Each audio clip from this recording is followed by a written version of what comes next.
Hey everybody, welcome back. In this video I will be showing you how to watch Netflix from different countries on an iPhone. So this is going to be really easy. All you need to do is simply install NordVPN. So let's just say you have some restriction issues. Unlike me, you can see I can simply jump through different shows and watch them. You can see everything is working perfectly fine.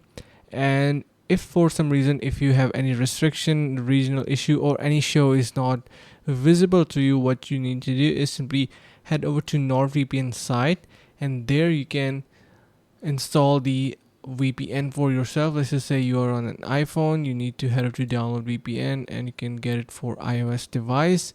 Once that is ready, you need to connect it. You can see we have multiple regions on our NordVPN, and then you can easily utilize your Netflix. So that's how you can watch Netflix from different countries on an iPhone. So do not forget to head over to the link in the description below to get 70% off on NordVPN. So get that link in the description and avail that offer. Thank you so much for watching, guys. Stay tuned and see you in the next video.